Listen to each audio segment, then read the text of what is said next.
Hey VC, it's Tim. So today what I'm gonna do is I'm gonna make an introduction video since I kinda decided to become a member of the VC after entering all these contests, and I plan on entering more contests, so I figured I'd become a member and start a channel and show some records that I buy.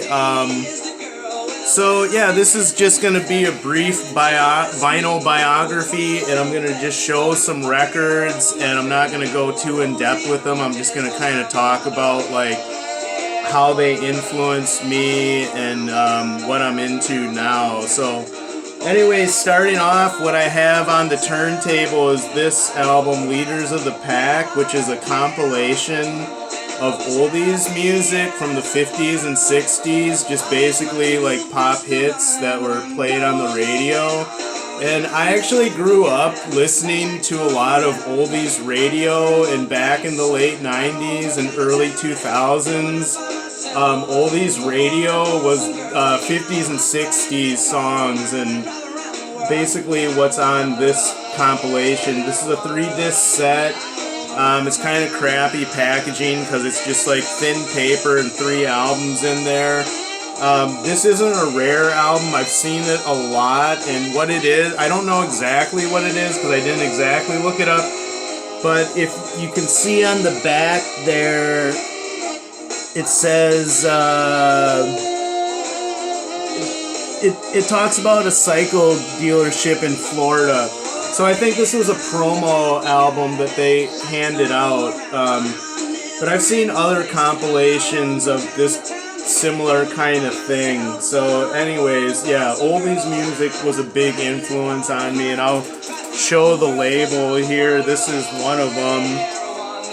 And yeah, so let's see here. Oh yeah, a little bit of Soul by the Music Explosion is one of the tracks on here. I don't know if you can see that on the track list. And then on the back, He's So Fine by the Chieftains. And yeah, so this is just a lot of doo-wop and early rock and roll, and it's stuff I really like. I really like this song playing now. If you can hear, it's a little bit of Soap. Yeah, so then next up, this band was a huge influence on me from like 18 to 22, the Beatles' White Album, and you can see there's a lot of tape. I got this at a thrift store for $1.50, so I'm not complaining. I mean, it's beat up, but it still plays, but yeah, I won't show the label because I'm sure everyone shows it, but I bought it because it has a number on it, so I figured that might be, I don't know, kind of cool. But I have it on CD, I don't have it on vinyl, and it plays all the way through. So yeah, this album was a pretty big influence. Also, the Beatles, Sgt. Pepper.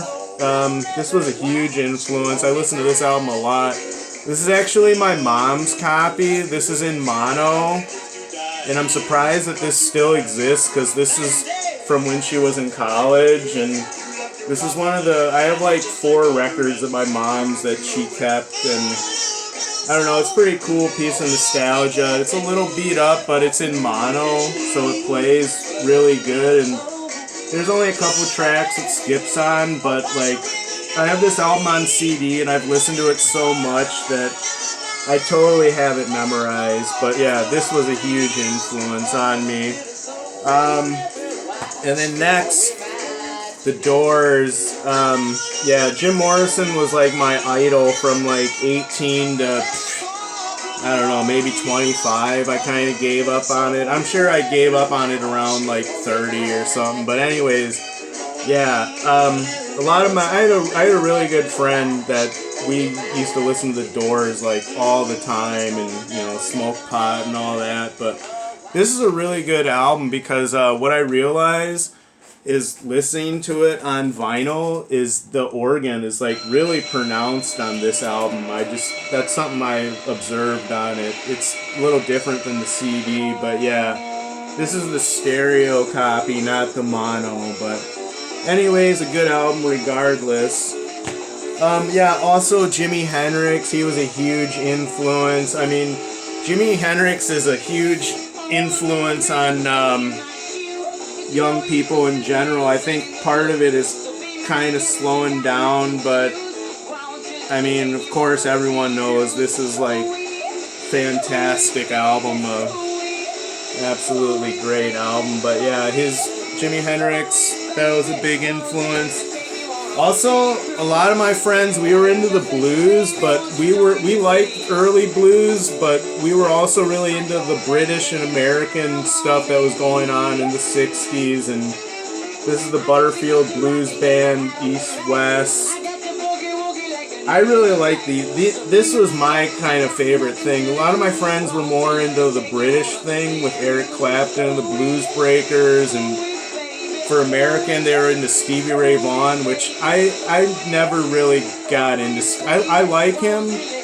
I think he's a great guitar player, but it was never really like my favorite thing. But this is more kind of something that I was really into.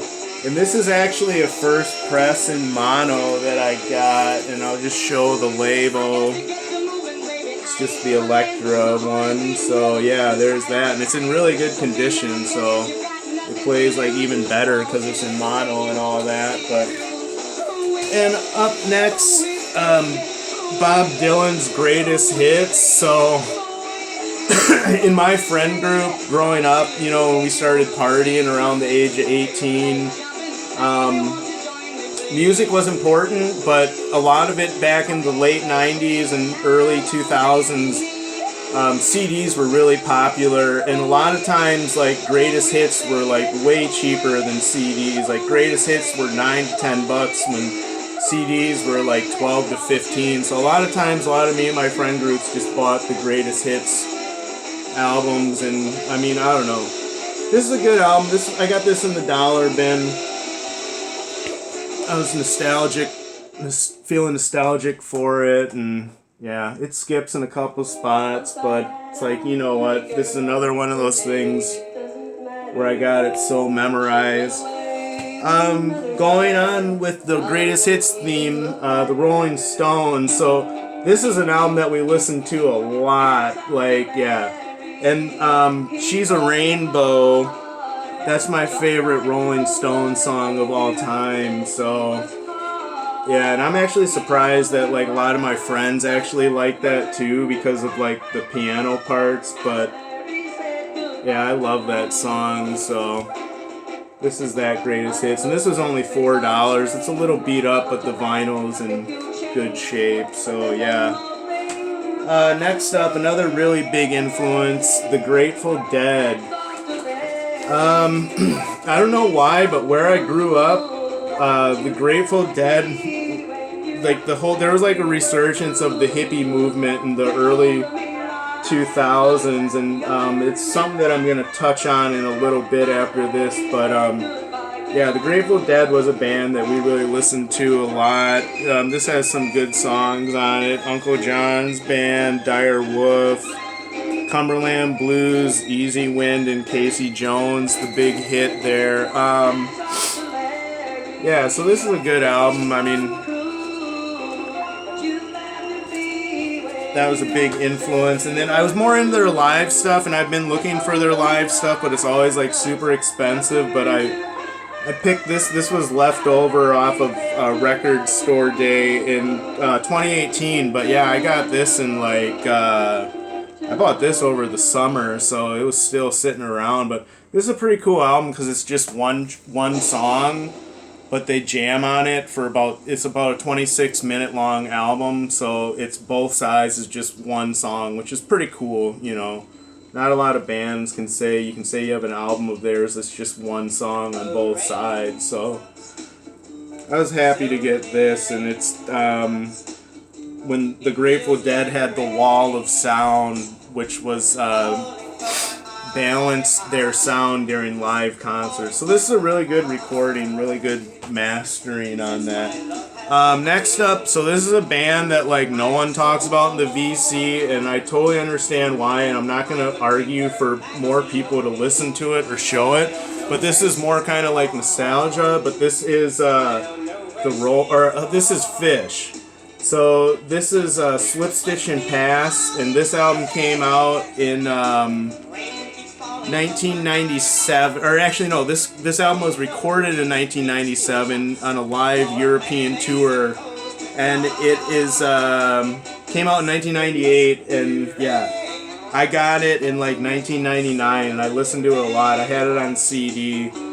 It's a 2-disc set. This is a 2018 reissue, and I wouldn't suggest everyone to go out and buy this. I mean, I know their fans have like a bad rap, but I think it's really cool. I think they're really talented musicians. And this is the only album of theirs that I own. I think their live stuff is definitely way better than their CD, and like further in the future, like all I'm gonna collect is probably just their live albums that I find. I already have one live album on CD, so yeah, but this has a pretty cool vinyl, little bit of a splatter on it, and it's just what this band was in the late 90s, early 2000s.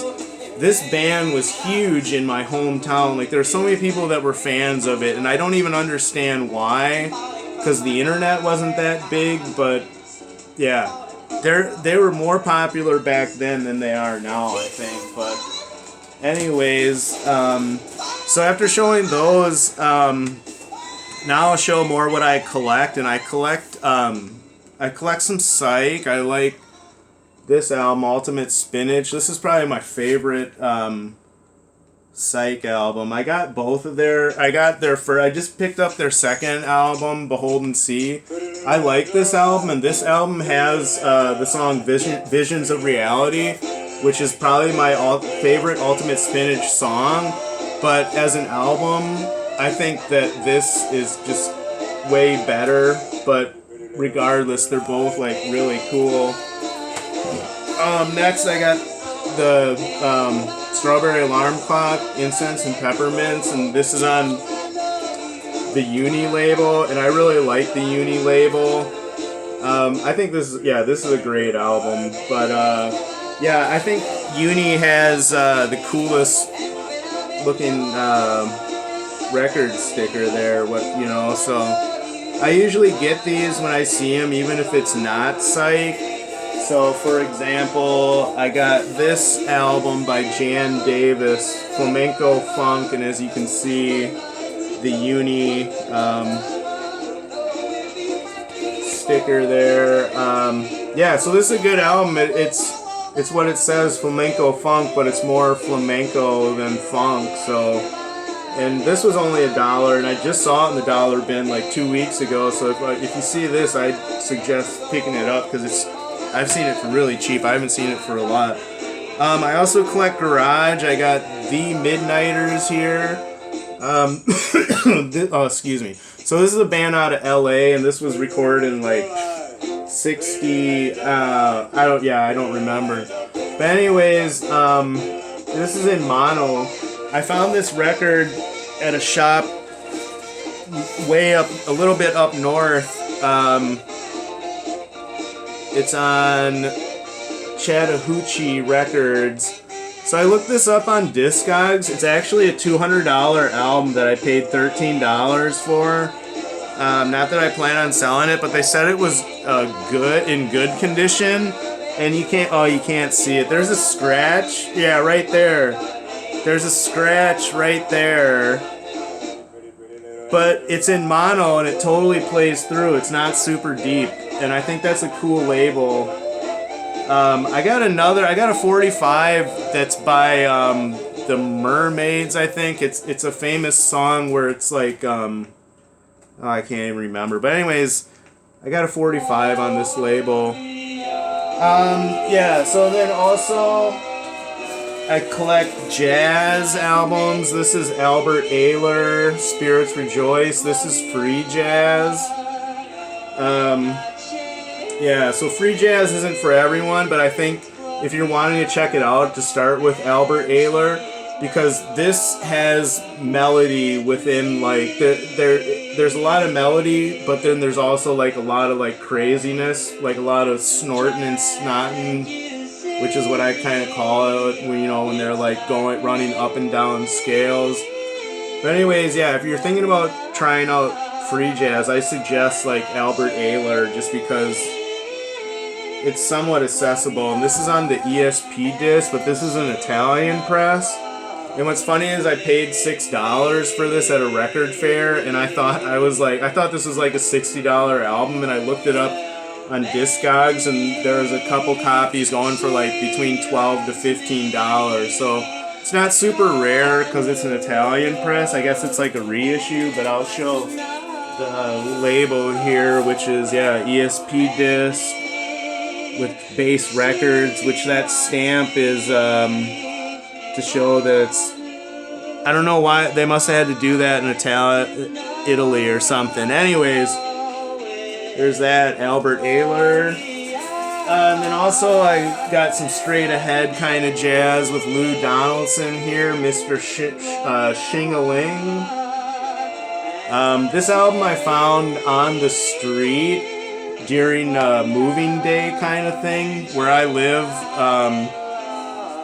All the apartment companies must have like made a decision to have everyone move on the same day. But anyways, there's a huge moving day thing that happens where I live, and I found this on the street during that week. And it's super beat up, and it even kind of skips, if you can kind of see. Oh, you can't. There's a lot of scratches on it, but it was free, and this is like a $20 or $30 album that I can pick up someday if I find it for cheap. So also I collect soul. This is Archie Bell and the Drells. I Can't Stop Dancing. If you're not familiar with this group, they sang the Tighten Up song. I don't know exactly what album this is in their catalog, but there's a couple songs on here that have the Tighten Up groove, but regardless, this is a really good album. I'd suggest checking that out, and it's cheap too. And then lastly, what I've been really getting into is gospel, and this is the Pilgrim Travelers with Lou Rawls. And this is really good. I mean, this basically just sounds, this is like Sam Cooke with a lot of God, but it's really good. And the thing about gospel is I felt kind of weird. I started buying some gospel albums out of the dollar bin just because they look cool, or they like looked like they were like a weird private press or something. And then I ended up liking them, which is kind of funny because I'm not like a religious person, but once you get past the lyrics and you listen to the music and the emotion and like the highs and lows of like the vocal delivery and everything, like everything just goes together with this kind of music, and you can kind of take a chance on almost any gospel album and it's going to be pretty good. So I don't know.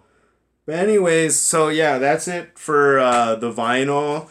And as far as like channel goes, I guess I should say this is brought to you by New Glarus, which is only available in Wisconsin. So I wouldn't suggest trying to find that because they don't even deliver it online. But it's a really good beer. But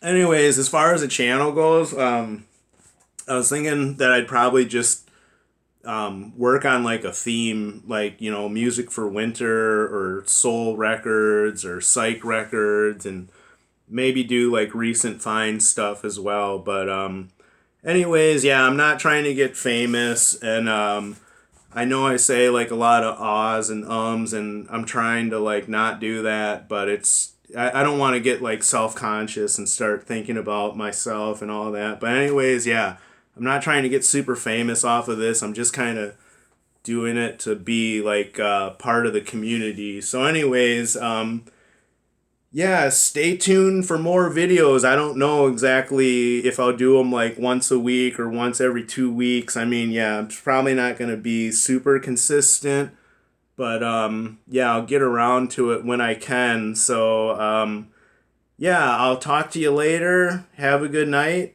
Yeah.